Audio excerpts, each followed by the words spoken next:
আমি এখন যেখানে আছি এই জায়গাটা হচ্ছে মস্কো ইন্টারন্যাশনাল বিজনেস সেন্টার, সংক্ষেপে একে বলা হয় MIBC। এবং এইখানে হচ্ছে মস্কোর যত হাই রিস্ক বিল্ডিংগুলো, এটা হচ্ছে সেই জায়গা এবং সমস্ত ব্যবসায়িক কাজকর্ম এখানে হয়। মূলত এগুলো অফিস। আর মস্কোর অন্যান্য জায়গার বিল্ডিংয়ের যে স্ট্রাকচার, এটা থেকে পুরোই ভিন্ন, যে কারণে এর নামকরণ করা হয়েছে মস্কো নিউ সিটি। সো আজকে আমি ঘুরে দেখব, আপনারা যারা রাশিয়া বেড়াতে আসেন মস্কোর এই জায়গাটাও একটি অন্যতম ঘুরে দেখার জন্য। সো আজকে চলুন দেখে আসি ভেতরটা কেমন। Let's go.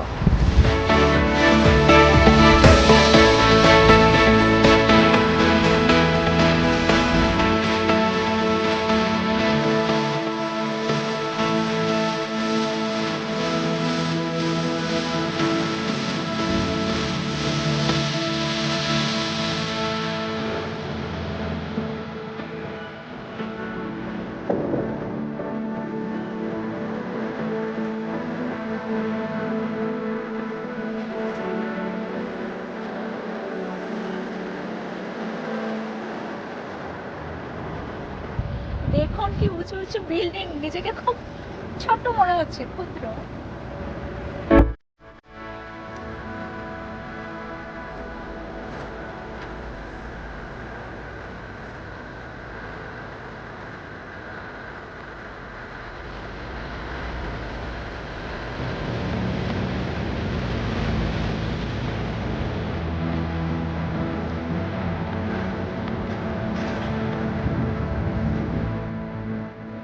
দেখুন মানুষের আকৃতি কি সুন্দর স্ট্রাকচার এখানে। এবং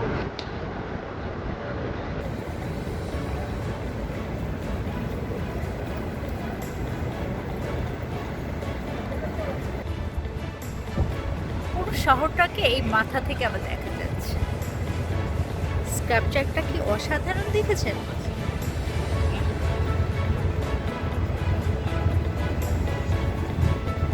মানুষের আকৃতির সব শেপ এবং মাথা থেকে পুরো শহরটা ভিজিবল।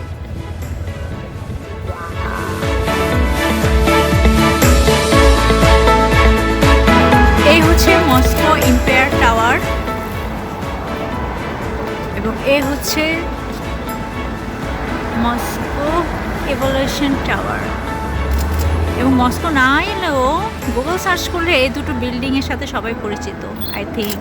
কুয়েতে যেমন বুর্জ আল খলিফা এবং বুর্জ আল আরব, তেমনি এখানকার এম্পায়ার টাওয়ার এবং ইভলিউশন টাওয়ার হচ্ছে মোস্ট কাঙ্ক্ষিত দেখার জায়গা। আমার পেছনে যেটা দেখছেন এটা হচ্ছে ইভলিউশন টাওয়ার এবং এটা 55 তলা, পুরোটাই অফিস। এবং দুবাইতে যেমন বুর্জ আল খলিফা এবং বুর্জ আল আরব দেখতে চায় মানুষ, তেমনি টুরিস্টরাও এখানে ভিড় জমায় এই ইভলিউশন টাওয়ার এবং পাশে যেটা সেটা হচ্ছে এম্পায়ার টাওয়ার। এই দুটো টাওয়ার দেখতে এবং অসাধারণ। আমার মনে হয় আপনারা মস্কো এলে অবশ্যই মস্কো বা নিউ সিটিতে একবার ঘুরে যাবেন। সো আপাতত এই পর্যন্তই, আজকে টাটা।